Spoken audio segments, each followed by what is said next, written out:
I want to take you straight to the Colorado flood zone where there was more rain overnight and where the forecast is calling for another round of precip today. The scale of the rescue operation this morning is staggering. Hundreds of people, many of them children, plucked from their homes by choppers, not knowing when they'll be able to return or what they will find when they do. And ABC's meteorologist Ginger Zee is on the ground right now. She's leading our coverage. Ginger, good morning.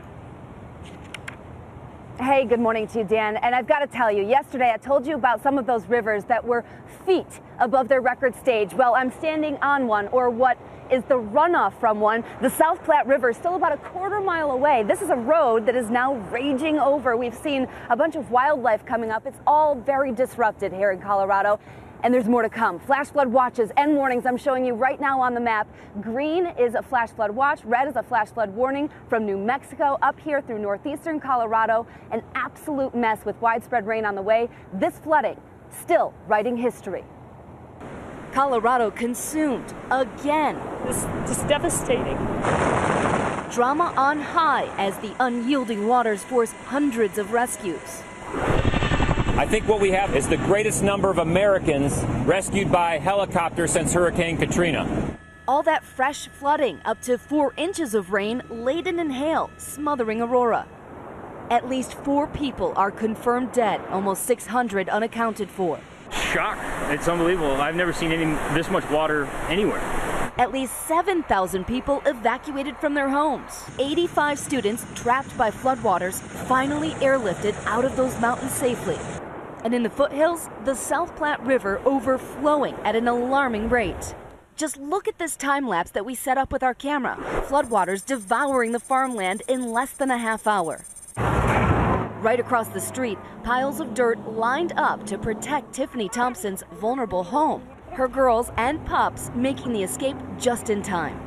I've never been in an evacuation, and it feels kind of scary. Neighbors Marianne and Joseph watching in disbelief. Their home surrounded by that creeping water. A half hour ago, you were just over there and it was dry. Yeah, we were walking all around the house. It was dry. Across Colorado, graveyards of debris, homes piercing homes, roads obliterated, and everywhere you look, families holding on together. Now you saw that time lapse. It was almost like yesterday we were watching it rise before our eyes, and it will happen again today. Let me show you the forecast. The numbers are still not looking good for a lot of places that don't need this rain. We're talking about another 1 to 2 inches if you're in that purple area, and it will dry out eventually. I want to show you what's going to happen. This all starts to move out, and by Tuesday, drier air moving in, kind of a westerly flow trying to take over. We'll try to get this wrapped up and a little better by the midweek. I'll be coming back with your nation's weather. For now, back to the studio. Tuesday can't come soon enough. All right, Ginger, thank you. Well, President Obama signed an emergency declaration ordering extra federal aid to Colorado, including FEMA, to help local response efforts, including rescuing residents cut off by washed out roads and swollen rivers and creeks. The intense operation now involving a massive effort by the Air National Guard. And on the phone with us now is Lieutenant Mitch Utterback. And Lieutenant, thank you so much for joining us in this pressing time for you. This is being described as the biggest air rescue since Hurricane Katrina. How is it going right now? Well, right now, the rescue operation concluded at about 2 o'clock this morning. The last troops that were out moving supplies and people around got their heads on a pillow after 2 o'clock. It's been raining here in Boulder since late last night. The helicopter pilots are just going to be waking up now. We'll have a morning briefing with the incident management team at 7. And then the pilots will brief at 7:30, and we'll see what's going to happen with the weather. Well, these numbers are just daunting. 600 unaccounted for, 7,000 evacuated. Thank you so much for joining us, and best of luck to you and your operation, Lieutenant Colonel. Thanks for letting everybody know what we have going on out here. We appreciate it. Of course. Dan? A massive operation, and this morning we do have a unique and dramatic perspective on this disaster. A local company in Boulder sent up this small drone equipped with a camera and captured this flood as we have not seen it before. Check it out. The camera glides smoothly over scenes of utter chaos, roads that have become rivers, and rivers that are now so high they almost touch the bottom of bridges. You can see neighborhoods swallowed by mud. You can also see rescue and emergency teams surveying the damage. And then the camera hovers low right over the water itself, angry and brown, flowing violently over everything in its path. Take a look at images like this and this. You can really get a sense from these shots of the sheer destructive power of the current. Indelible images of a disaster that will leave a lasting mark.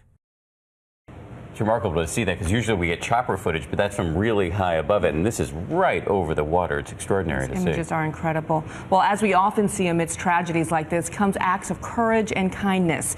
Good Samaritans risking their own lives to save our four-legged friends from the floodwaters. ABC's Clayton Sandell is in Greeley, Colorado with some of these incredible rescue stories. Good morning, Clayton. Hey, good morning, Bianna. Like so many Colorado neighborhoods this morning, this one is covered in a layer of water. The floods rose so quickly here, it was nearly impossible to get your animals out. That rescue job fell to a group of modern-day cowboys. When so much is lost, heroes emerge in the most unexpected places. Come on, Henry. Across Colorado, coming together to help those who can't help themselves. There's 8 more horses back in there. There are 2 people out there with them. In this community in Weld County, countless livestock left trapped overnight by rising floodwaters. We just started grabbing horses. It was like you've never seen before. This 2-year-old quarter horse was stranded for 24 hours in freezing floodwaters up to his haunches. His rescuers using found inner tubes to tow him to dry ground.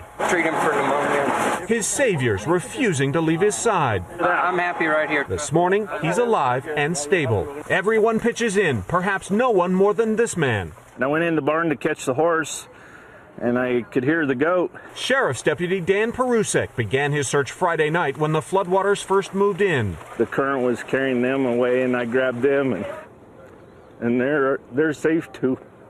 We were there Saturday as he and his neighbors rescued 18 steeds, along with an assortment of llamas, donkeys, and cattle. Time after time, returning with more. I don't have kids, but I have animals, and I love animals, and I know I helped a family out that looked like they was going to have to leave their animals behind. And without so much as a cowboy's tip of the hat, he was off again, determined to save as many as he could. Somebody's got to give them a fighting chance, too. Now, all of those horses and animals that you saw have now been taken to shelters. They are safe, but as you can see, we just found some cats out here. There are hundreds of animals still out there waiting to be rescued. Dan? So much more left to be done, Clayton. Thank you.